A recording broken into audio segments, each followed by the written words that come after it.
Bismillahirrahmanirrahim. Assalamualaikum warahmatullahi wabarakatuh.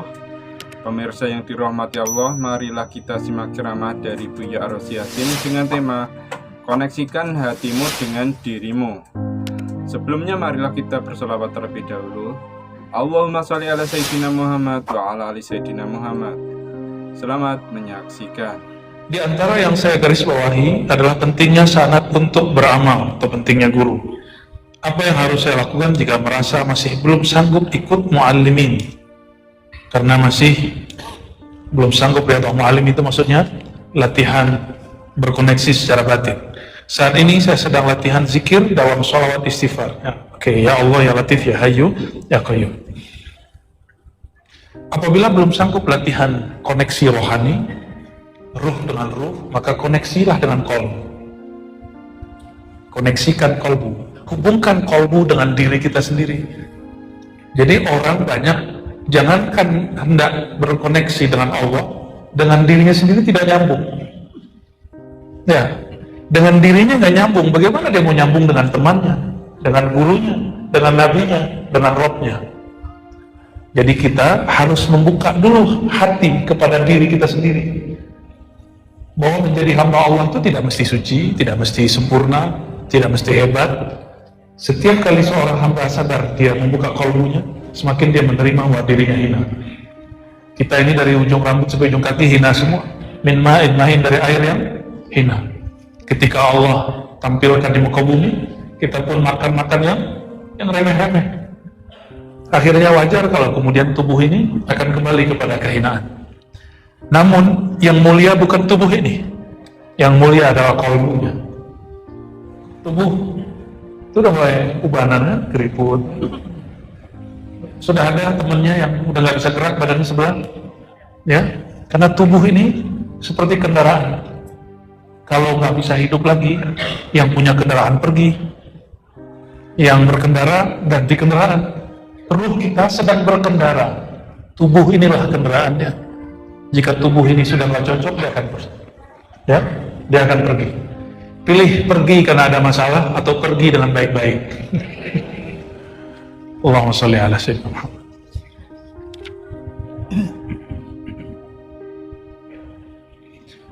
Oh, ini tentang soal jamaah. Abuya, apakah berjamaah itu wajib? Jamaah seperti apa yang benar yang perlu kita berjamaah? Ya. Ada hadis Nabi yang coba dalam bahasa kasarnya diperkosa oleh kelompok tertentu. Maksudnya paham nggak? Jadi pemerkosaan itu tidak hanya kepada lawan jenis, tapi juga kepada teks-teks agama yang suci. Ketika Rasulullah SAW mengatakan, "Sataftariqu ummati ala 73 firqah," hadis Abu Daud, umatku akan terpecah jadi 73. Kulluhum finnar, semuanya akan mampir neraka illa al-jamaah, kecuali al-jamaah. Al-jamaah di dalam hadis itu bukan jamaah pengajian dalam bahasa Indonesia atau bahasa Arab hari ini. Al-jamaah di situ artinya adalah jamaatul muslimin, umat Islam, gabung dengan umat Islam yang mayoritas. Sekarang yang mayoritas dan dari dulu siapa? Ahlus sunnah wal jamaah. Dari dulu sampai hari ini, alhamdulillah. Mereka hendak mencoba untuk memadamkan api Ahlus sunnah, lalu mengatakan bahwa akidah Ahlus sunnah Imam Asy'ari bukanlah akidah Nabi. Kita akidahnya akidah Nabi. Kita ceklah. Nabi tidak pernah bagi-bagi tauhid. Ya. Lalu dia bagi tauhid. Secara keilmuan itu sah-sah saja, nggak ada masalah. Tapi kalau dia mengatakan inilah akidah Nabi, sepertinya dia pernah ketemu Nabi Sallallahu Alaihi Wasallam. Enggak. Kita hanya bertemu Nabi melalui silsilah guru kita kepada Rasulullah Sallallahu Alaihi Wasallam. Ilmu hadis itu ilmu ngecek orang bohong. Dia ngaku ketemu syekh, ternyata nggak ketemu, itu namanya kazzab, pembohong. Dia ngaku berguru kepada fulan, tapi sebenarnya dia tidak semasa, disebut dengan kazzab. Bahkan Imam Ahmad bin Hanbal menyebutnya dengan dajjal. Jadi Dajjal itu ada Dajjal besar dan Dajjal teri. Dajjal teri itu yang ngaku langsung ketemu orang, padahal dia nggak ketemu. Dan orang-orang yang mengatakan langsung berguru kepada Rasulullah, itu dalam ilmu hadis disebut kadzdzab, hati, pembohong. Nggak mungkin. Kita langsung saja kepada Quran. Al-Quran yang antum baca hari ini, itu ada silsilahnya. Itu namanya qiraah Asim. Apa nama qiraahnya? Qiraah itu mazhab. Mazhab bacaan Quran. Jadi Quran itu ada mazhabnya. Kenapa ada imam yang menjaharkan basmalah, ada yang tidak? Karena di situ ada qiraat, tapi mayoritas qiraat mengeraskan bismillah. Kalau kita asim, itu sebenarnya cara baca Fatihahnya siratal ladzina an'amta 'alaihim, itu dilanjut, nggak boleh berhenti. Secara ilmu tajwid. Tapi kebanyakan orang Indonesia nggak belajar tajwid dari orang yang mengikuti qiraah asim. Akhirnya berhenti di situ. Nah, ini contoh, mau baca Quran ada mazhabnya. Ada mazhabnya baca Quran itu. Namanya qiraah Imam Ibnu Katsir, Imam Asim, Imam Kisai. Ya, jadi mesti berguru. Ya. Carilah guru yang ahlu sunnah, itu yang disebut berjamaah. Guru ini dia punya guru, bukan orang yang langsung mengatakan kita langsung saja kepada Rasulullah SAW. Yang boleh kepada Rasulullah langsung itu cuma ruh, ruhaniyah. Ruh ini tidak pernah mati, Allah kekalkan. Ruh Sayyidina Muhammad SAW tidak pernah mati, maka ruhaniyah kita dapat berjumpa ruhaniyah Rasulullah SAW. Tapi secara keilmuan, ketemu fisik tidak mungkin, tidak mungkin. Jadi berjamaah itu wajib, maksudnya jamaah orang Islam. Ya.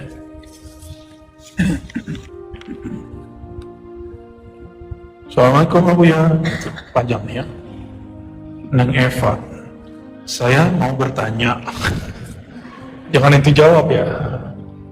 Ketika seorang suami tidak memberi contoh kepada ketaatan kepada Allah atau jauh dari Allah, tidak pernah menjalankan kewajibannya sebagai seorang muslim, apakah seorang istri boleh minta cerai?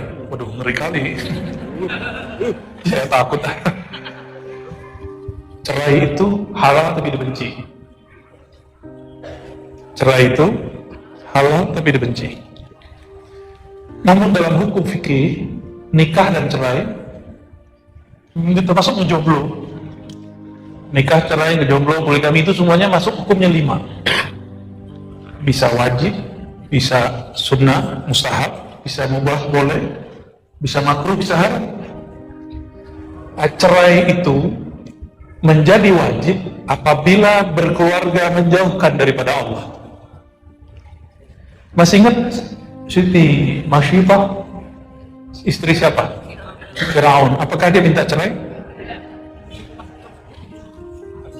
Siti Asia, Masyitah Masyatah yang ya bahasa Arab itu bukan nama, itu gelar ya. Masyitah itu gelar pelayan yang menyisir, Masyatah yang situ Masyatah ya.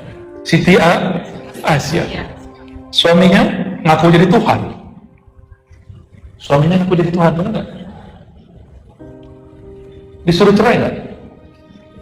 Disuruh menghujat nggak? Disuruh dibuka nggak aibnya? Dia nggak pernah buka aib suaminya. Ya, nggak pernah. Jangan pernah buka aib keluarga sendiri. Hunna libasul lakum wa antum libasul lahun. Suami istri itu seperti baju. Suami pakaiannya istri, istri pakaiannya suami. Kalau kita buka, itu yang kebuka aib kita. Jangan dibuka. Kesel, jangan buka lewat WA, lewat TikTok, Instagram, pasang status. Nggak selesai, malah tambah banyak masalah. Atau lagi cari perhatian seseorang, mau ada orang lainnya masuk. Jangan jadi orang yang tidak punya pendirian. Pengkar walaupun keras, nggak usah ngancam cerai. Seperti ada seorang bupati yang juga gayanya sama, yang merasa jatahnya kurang terus ngancam cerai dari Indonesia dan angkat senjata. Kan mirip-mirip kan? Mirip-mirip itu. Kita ini negara besar, ini sama dengan rumah tangga. Karena cara berumah tangga dari kecilnya sudah begitu, yang kecil suami istri juga begitu, keluarnya akan seperti itu. Kita mulai dari keluarga kita baik-baik. Jika pasangan kurang baik, gak usah kita jadi gurunya. Suami istri itu sulit jadi guru, walaupun emang awalnya dia jatuh cinta kepada pasangannya karena menganggap guru, baik suami ataupun istri. Kenapa? Karena sudah tahu aib masing-masing, sudah tahu yang dibalik pakaian, agak sulit menerimanya. Masa guru saya pasangan saya sendiri? Apalagi istri ceramahin suami, itu sulit bagi seorang. Doain saja dia ketemu guru yang baik, yang sabar doanya. Ya, doa silahul mu'min. Doa itu senjata orang beriman. Senjata kalau sering diasah, seperti kita punya senjata, sering diasah, sering dilatih, kenaknya pas. Tunggu aja, ya. Orang latihan panah langsung kena nggak? Nah, doa baru sebulan, 2 bulan, 3 bulan, setahun sudah protes. Siti Asia bertahun-tahun tidak pernah protes. Jadi jangan minta cerai dulu ya. Dulu nikahnya sendiri-sendiri atau nikahnya ada wali? Ada wali. Maka kalau mau ngadu ke orang tua si laki-laki. Jangan ke orang tua kita. Nah, yang ibu-ibu, neng-neng ini, neng-neng gelis, dan yang mantan gelis. Enggak, aku nggak ngomong gitu. Kalau ada masalah, jangan bawa keluar.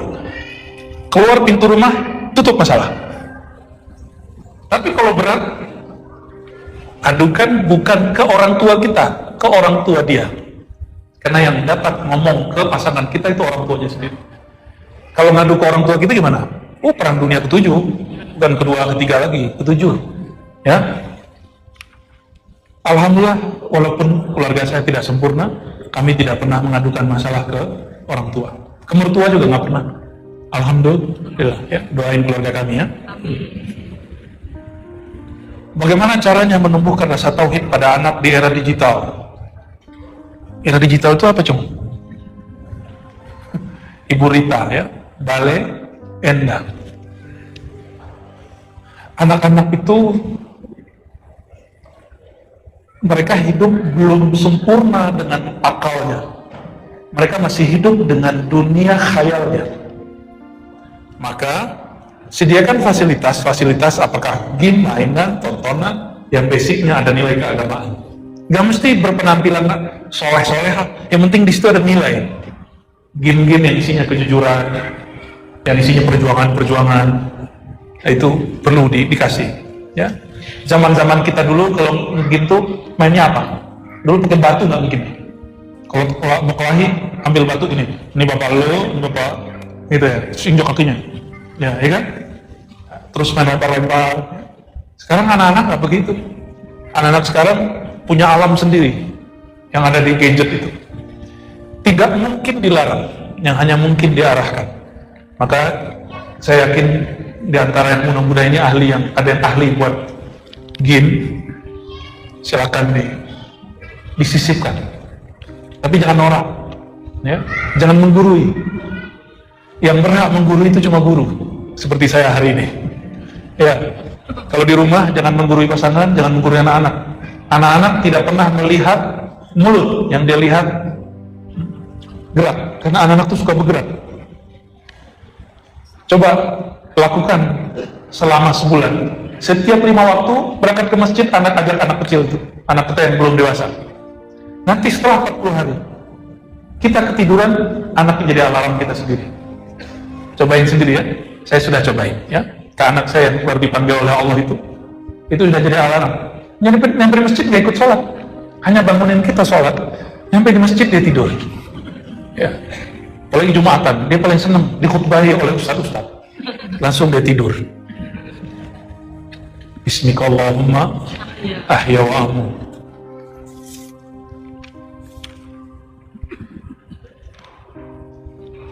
Ini pertanyaannya juga mulai ngeri nih. Jauh, saya baru dari sini, Brebes. Musofa, ini perempuan atau laki-laki? Laki ya? Assalamualaikum, bagaimana caranya menyatukan ruh dan jasad? Nggak bisa. Ruh tidak pernah nyatu dengan jasad. Apalagi Allah dengan makhluk. Ya, Allah tidak pernah menyatu dengan makhluk. Yang ada itu hanyalah bagaimana cara mengimbangi gerak ruh yang cepat dengan leleknya tubuh ini. Tubuh ini mau ke bawah, ruh itu mau naik. Rohaninya kita mau naik terus, sedangkan tubuh dia maunya dikubur di tanah. Makanya males kalau tahajud jam 3, apalagi di Bandung, dingin apa dingin? Ya, gimana? Kuat nggak tahajudnya? Nah, coba aja di Jakarta, kalau emang masalahnya dingin, di Jakarta paling ngorok juga. Nggak ada alasannya dingin ataupun panas masalah orang tahajud. Itu masalahnya ruhnya seimbangkah gerakannya dengan fisiknya. Maka cara mengimbangi antara ruh dan jasad, ruh itu beri makanannya, jasad itu beri mainannya. Mainannya ruh, makanannya ruh adalah ma'rifatullah, ilmu, bukan gerak. Mohon maaf, bukan wiridan. Ruh itu dia hanya mau mengenal dekat. Yang menyebut berwirid itu tubuh, yang berkaitan dengan jiwa, badan, baru bisa nyatu. Jiwa dan badan itu nyatu. Jiwa ini dia perlu diwiridkan, diajak puasa. Itu caranya. Ini contoh. Kata baginda Rasulullah SAW, atwal nas jau'an yawmal qiyamah aksaruhum syaba'an fid dunya. Orang yang paling enak nanti di akhirat, nggak lapar, nanti antum kelaparan loh, haus. Bandung yang dulu sejuk sekarang sudah mulai panas, gerah. Kita kalau gerah mau carinya apa? Minumnya kayak gimana? Yang dingin, bener ya? Nanti di sana orang-orang yang waktu di dunianya suka berpuasa, mereka nanti di sana, di saat semua orang kehausan, dia malah heran, kok kamu kehausan? Baru nanti ada pertanyaan balik, kamu nanya. Allahumma sholli ala sayyidina. Banyak banget orang alay hari ini ya. Ustadznya juga ikut. Kenapa? Semakin tubuh dikurangi porsinya, maka ruh dia semakin kuat. Jadi latih ruh di sini, di sana nanti dia kuat, enak. Mau ngelatih? Ya. Tapi kalau mau jadi orang kaya nanti di akhirat, jangan lupa zikir pagi sore dan bersedekah tiap hari. Zikir pagi sore, ya, zikir pagi sore ada yang panjang, ada yang pendek. Yang paling pendek yang disebut al-wirdul asas. Masih ingat? Subhanallah, istighfar dulu 100, la ilaha illallah 100, salawat 100, subhanallah bihamdi subhanazim 100. Ini orang nanti di akhirat seperti yang bangun masjid ini di dunia. Pak Khairul Tanjung ya. Ya, Pak Khairul Tanjung kalau masuk ke negara manapun kan enak, dompetnya tebal. Ya kan? Nah, nanti pindah imigrasi akhirat, kalau dompet tebal enak. Serius, ya? Orang-orang yang punya zikir ini di dunia, Allah berkahi hidupnya di dunia, di akhirat dia termasuk orang-orang tajir, orang-orang kaya. Jadi caranya gimana? Banyak ngaji tentang ma'rifatullah itu untuk ruh, banyak zikir, wiridan, latihan untuk tubuh. Itu caranya, nanti dia seimbang.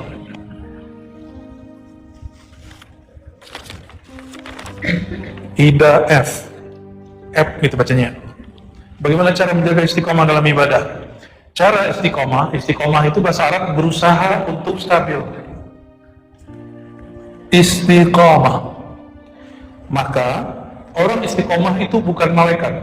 Orang istiqomah itu bukan yang setiap jam 2:30 udah bangun, bukan. Orang istiqomah itu orang yang berusaha untuk dawam beramal. Jika ketinggalan, dia ganti secepatnya. Itu yang disebut istiqomah. Kalau sudah stabil, orangnya disebut ahlul karamah. Jadi siapakah yang disebut orang keramat? Orang yang istiqomah. Kalau ngeliat debus kan udah biasa, dibacok, nggak apa-apa, dibakar nggak apa-apa, makan beling nggak apa-apa, ya kan? Coba kasih bom, mati juga tuh. Tapi ada keramat yang lebih hebat daripada debus. Di saat orang tertidur, dia bangun. Di saat orang lalai, nonton TV, nonton YouTube, dia zikir pagi sore. Di saat orang asik main-main, dia malah ngaji. Orang begini lebih sakti daripada orang yang debus. Jadi nggak usah khawatir ya. Latihan istiqomah, ketinggalan kodok. Apakah Rasulullah SAW pernah ketinggalan suatu amalan? Pernah. Nabi SAW kadang ngurusin umat dan istrinya 11. Maka beliau pernah ketiduran, bangunnya baru ketika iqomah. Muazin iqomah, beliau baru bangun. Dan pernah satu kali Nabi SAW masuk masjid, mau masuk keluar lagi. Beliau ternyata kelelahan dan masih dalam keadaan junub. Lalu beliau masuk dan mandi. Jadi sekelas Nabi SAW pernah ketiduran. Tapi setelah subuh, beliau langsung sholat sunnah 2 rakaat. Ada nggak sholat rawatib setelah subuh? Ada. Itu namanya sholat qadha. Sholat sunatnya di qadha. Kita wajib aja nggak di qadha. Masih beban aja kan? Dulu nggak pernah sholat, terus nggak mau qadha kan sekarang? Maunya dapat diskon terus, generasi diskon. Ratna Kurniawati, Assalamualaikum. Waalaikumsalam. Izin belajar menata hati. Apa nih? Kenapa hati seperti bolak-balik seperti air mendidih? Air mendidih itu bolak-balik atau loncat-loncat? Apa makna hati kecil? Oke, Bu Rana atau Teh Ratna ya. Hati itu bukan seperti air mendidih, tapi seperti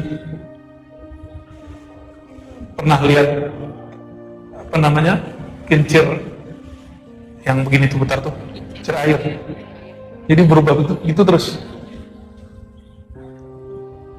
Jadi kolbu polanya sudah jelas, dia seperti itu. Jadi nggak kayak air mendidih ya, air mendidih itu lagi marah namanya itu. Saya lagi mendidih dan gitu. Kenapa hati kok bolak-balik? Karena belum dipasang sesuatu yang dapat menguncinya. Yang dapat mengunci hati hanyalah penguasa hati. Sang penguasa hati bukanlah suami istri, bukanlah kekasih yang disebut dalam lagu dan nyanyi kekasih sejati. Tapi yang mengunci hati adalah Allah Subhanahu wa Ta'ala. Jadi apabila kalbu itu gelisah bolak-balik, dia harus diberikan nama yang punya kalbu si hati itu. Siapa yang punya kalbu ini? Allah. Makanya dikatakan qalbul mu'min baitullah. Kalbu orang beriman itu rumah milik Allah. Seperti masjid.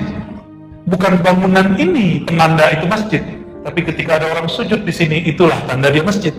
Mungkinkah ada, sudah pernah lihat bekas gereja jadi masjid? Bentuknya seperti gereja, tapi dia tempat sholat Jumat.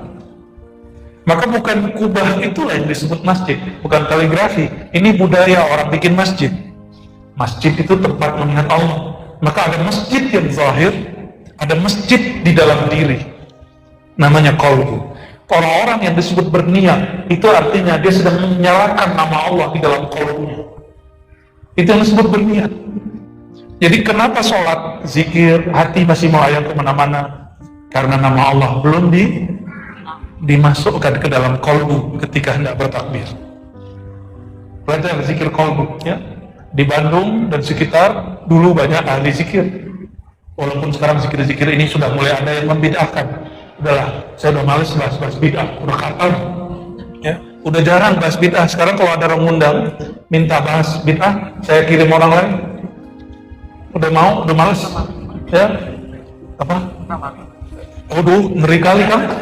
Akan ngeri kali. Allahumma sholli ala sayyidina Muhammad. Karena kalbu belum kuat, maka duduklah bersama orang yang kuat kalbunya. Tapi ingat, guru bukanlah nabi. Maka jangan pernah kultuskan guru, jangan pernah anggap guru itu suci. Satu saat jika antum melihat guru itu diuji dengan kesalahan, jadi ujiannya guru itu kesalahan. Dia salah, dia berdosa, dia salah adab, itu ujiannya guru. Murid sedang diuji, apakah dia tetap berguru atau dia kemudian meninggalkan atau bahkan berkhianat kepada gurunya. Masa sih Ustadz begitu? Pernah ngomong begitu? Berarti kita menempatkan Ustadz seperti malaikat atau nabi. Itu gak fair. Guru itu masih manusia. Jadikan dia manusia. Ya. Yang di depan nih. Ini masih ada waktunya? Oke. Entin. Bacanya gini ya? Entin. Orang Padang sih ya. Entin. Cianjur. Bagaimana agar saya dan keluarga termasuk yang diridhai Allah, sukses dunia, akhirat? Allah itu hanya ridho kepada Nabi Muhammad SAW. Turun Sayyidina Jibril ngomong kepada Nabi Muhammad SAW. Wahai Muhammad, Allah berkalam untukmu, apakah engkau ridho? Jika ada orang mengucapkan salam kepadamu sekali, Allah balas sekali. Nabi Muhammad SAW langsung tersenyum. Berarti Allah itu hanya ingin membuat Nabi Muhammad SAW ridho.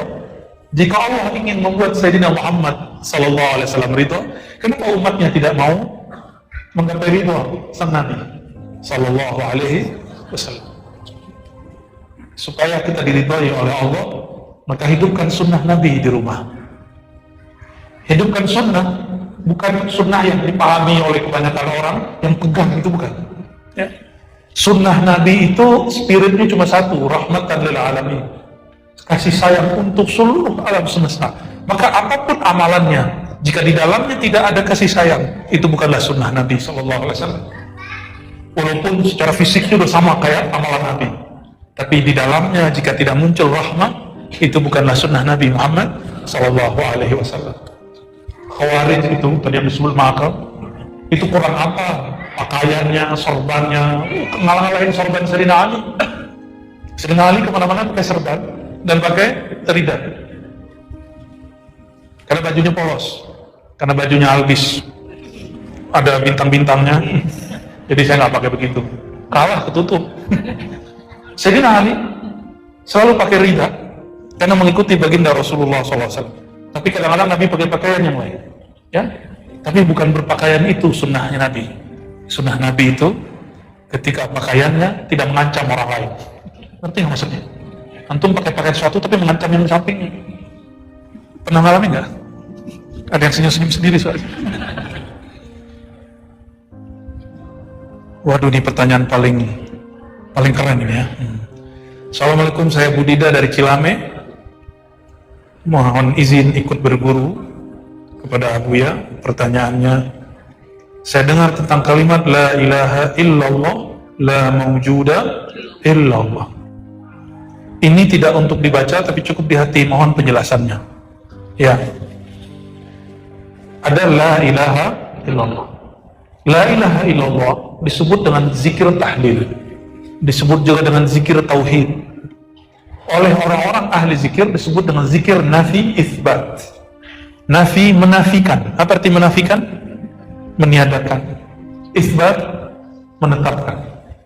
Afdalu zikri la ilaha illallah. Bagi ahli wirid disebut dengan sultan zikir. Rajanya zikir la ilaha illallah. La ilaha illallah di dalam Al-Quran ada banyak jenisnya. Ada la ilaha illallah. Yang kedua, ayat kursi, Allahu la ilaha illahu. Yang ketiga, Sayyidina Yunus di perut ikan, la ilaha illa anta.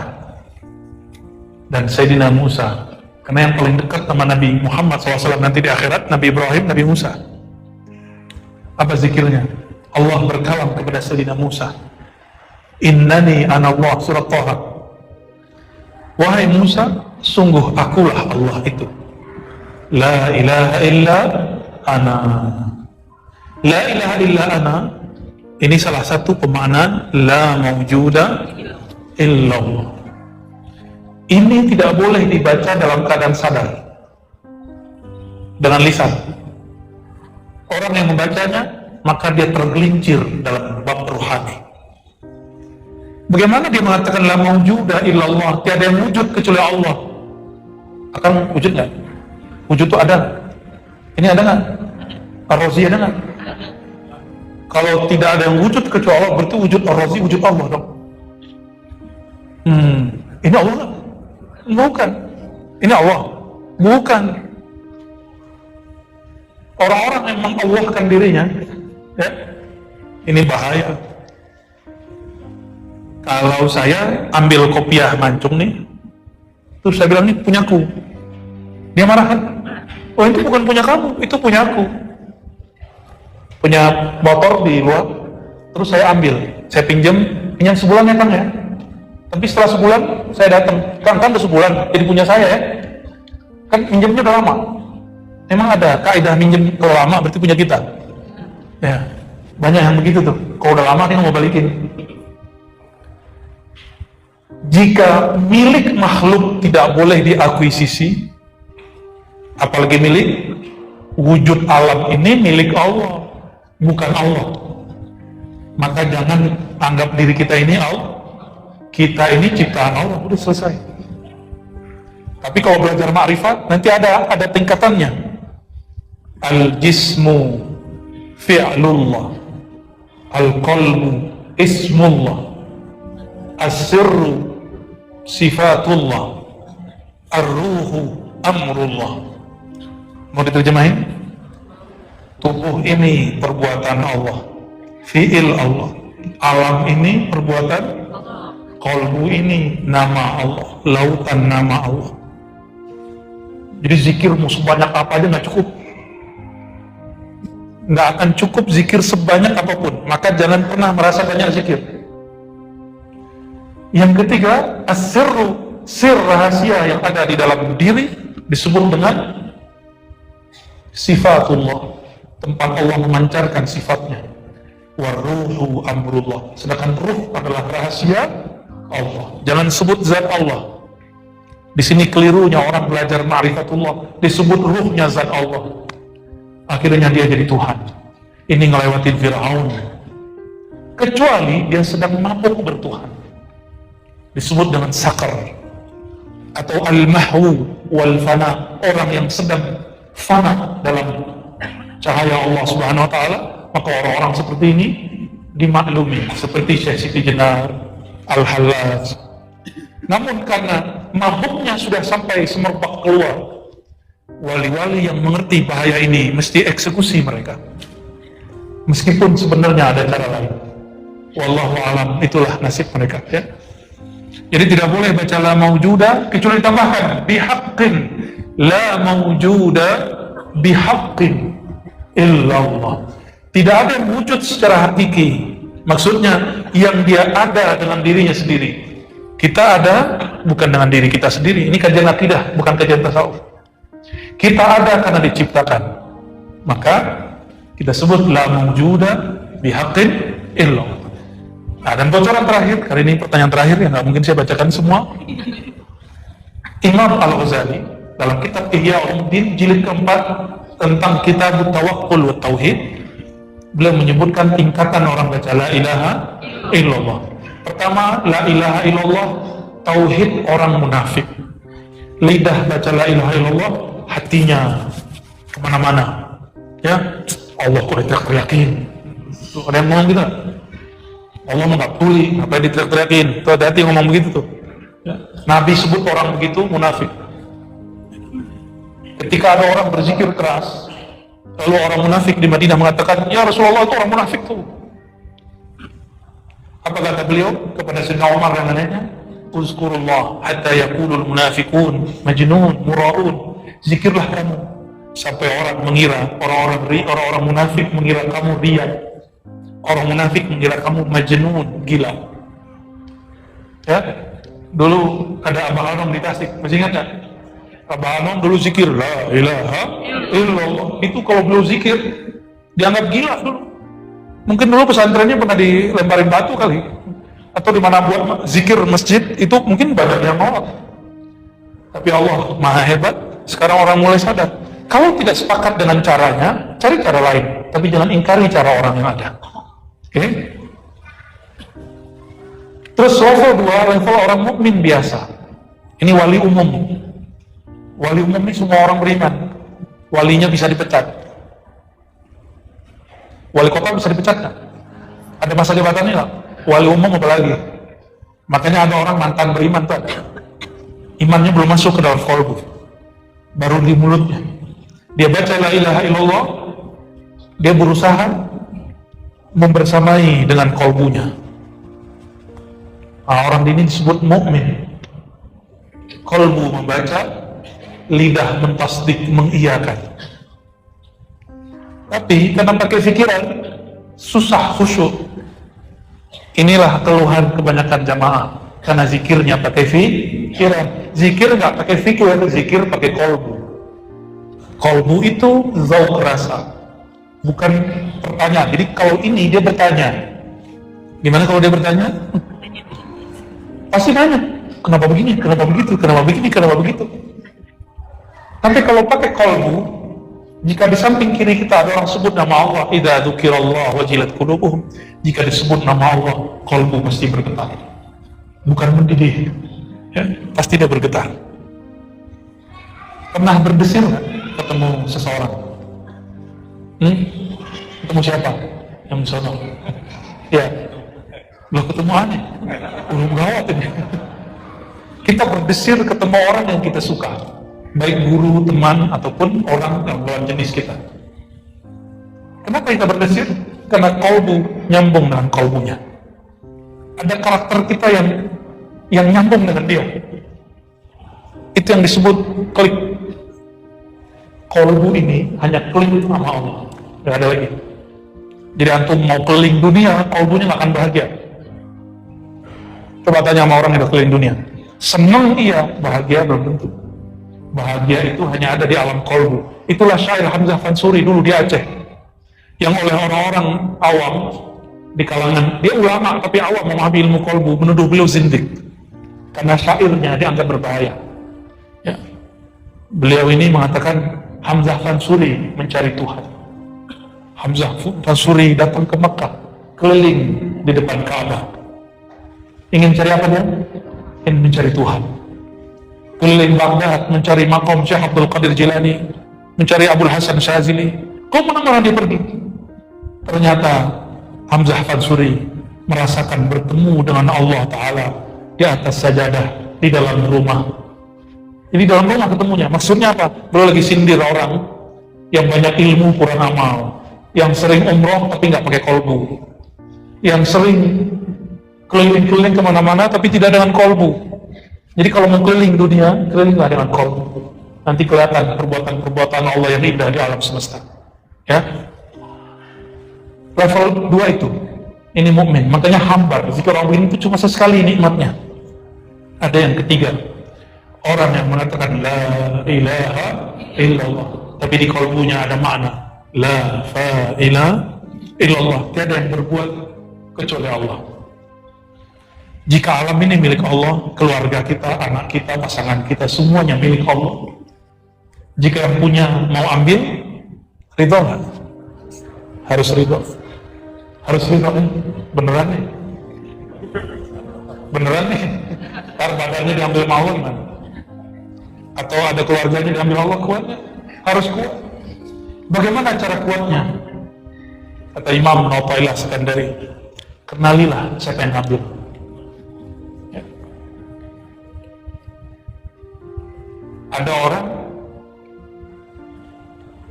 disuruh menjaga bangunan, kita sebut teman-teman security. Dia ketika ada orang masuk, dia perhatikan ini aman atau tidak. Ya. Tapi ada ownernya datang, cuma pakai baju yang tidak meyakinkan. Kayak ngecek-ngecek barang, ini ditarik-tarik, dia apa-apain. Sang security ingin menjaga titipan. Sebenarnya yang punya lagi ngecek, yang security ini perhatian atau tidak. Dia melaksanakan tugas atau tidak. Maka pura-pura diambillah satu barang dan segala macam. Security-nya marah, hei, itu ada yang punya, bukan kamu yang punya, balikin, yang gitu, benar nggak? Itu karena dia tidak kenal, ternyata orang ini yang punya. Benar ya? Teman-teman security itu banyak jasanya, tapi mereka terhijab oleh pakaian sama kendaraan. Benar nggak? Kalau datang pakai motor butut, beli oleh sama dia. Pakai mobil biasa, oh pakai sono, lu pakai sono. Tapi kalau mobilnya di atas 500 juta, silakan Kak, ya kan? Itu hijabnya security. Tapi kita sampaikan, kita ini kan menganggap kita ini orang yang mengamankan diri, security diri sendiri. Tapi ingat, ini bukan punya kita. Jika yang punya nanti mau ambil, kita nggak kenal, nanti tarik-tarikan. Itulah yang disebut dengan sakaratul maut. Jiwanya masih mau di sini, ruhnya mau diambil. Itulah sebabnya kenapa ada orang mati begini terus, karena tarik-menarik. Tapi jika dia sudah tahu siapa yang jemput, yang jemput adalah yang punya tubuh ini, ruh ini, malah dia ngundang, kapan kamu mau datang? Imam Bukhari ngundang malaikat maut. Dia doa, ya Rabb, aku sudah tidak sanggup dikejar-kejar oleh pemerintah yang zalim. Dulu emang zalim beneran. Imam Bukhari diundang ke istana, nggak mau. Diundang tiap hari private ngajar anaknya ilmu hadis. Hadis itu adabnya, murid datang ke guru. Maka dia bilang, wahai Tuan Raja, jika engkau anakmu mau jadi ahli hadis, suruh dia datang ke masjidku. Tersinggung rajanya, maka dia diancam bunuh. Jadi bukan, kalau di Indonesia kan ceramah hujat-hujat pemerintah juga masih hidup tuh kiainya. Ya, di Bandung waktu 2016 sampai 19, kiainya masih hidup kan? Yang berat-berat mimbar, ya, yang kampanye di atas mimbar. Tuh, karena menghinakan mimbar dengan politik-politik kekerasan. Walaupun bawa nama Islam, maka Allah tidak menangkan kita. Itu sebabnya saya nggak pernah kampanye di mimbar. Saya nggak pernah menjadikan agama itu kendaraan politik, walaupun saya mendukung seseorang. Tapi kita nggak pernah memisahkan agama dengan politik. Politik bisa dari agama, politikus yang jadi tikus. Yang paling parah kiai, ustadz, hatinya pun belum mampu melepas luka itu. Luka-luka politik lama masih dibawa sekarang. Berarti la ilaha illallahnya nggak lolos. Siapa yang izinkan untuk terjadi apa saja di alam semesta? Allah. Maka jika itu terjadi, amalkan yang kita sering amalkan sedari kecil. Raditu billahi rabbah, wa bil islami dina, wa bi sayyidina Muhammadin nabiyya wa rasulullah. Ya Allah, aku ridha apapun ketentuannya. Rabbah artinya yang mengatur alam. Apakah yang terjadi itu tidak diatur Allah? Diatur Allah. Itu pelajaran hebat. Jangan agamakan politik. Tapi politik harus diluruskan dengan agama, itu baru benar. Jangan mempolitisasi agama. Nanti la ilaha illallahnya nggak nyampe. Orang-orang begitu tidak akan menikmati zikir la ilaha illallah. Nggak akan menikmati. Ya. Dan paling tinggi kata beliau sesuai yang ditanyakan Imam Ghazali, jika orang itu sampai kepada makom fana, hilang kesadaran dirinya, Allah nanti mengenalkan dirinya kepada orang itu. Jadi kita kalau sudah habis ego kita di hadapan Allah, kalau masih bawa kepentingan diri, bawa amalan, bawa pahala, bawa hajat kepada Allah, itu nggak nyampe ke makom ini. Apalagi zikir supaya ini supaya itu, nggak nyampe di sini. Gelisah terus hidupnya. Orang yang telah habis kediriannya, keegoannya, barulah dia sah mengatakan la mawjuda bihaqqin illallah. Tiada yang sebenar-benarnya wujud kecuali Allah. Oleh karenanya membaca ini dalam keadaan sadar tidak diperkenankan kecuali untuk menjelaskan makna. Ya, khawatir nanti ngaku jadi Tuhan. Ya, barangkali itu sudah jam 10, 3:03. Apa ini? Waduh, gimana nih? Udah. Buya, maaf. Mengenai ma'rifat yang bisa dipahami oleh semua lapisan umat, praktis sederhana. La ilaha illallah. Ma'rifat saya nggak keluar dari la ilaha illallah. Mungkin bahasanya yang perlu disederhanakan. Sulit nggak memahami bahasa saya? Bisa? Karena ada kiai protes nih. Ya, Habib protes sama saya. Ente kok ngajarin umat yang berat-berat? Toh nggak ada yang kepalanya. Nggak ada. Alhamdulillah. Jadi kajian begini kita lanjutkan.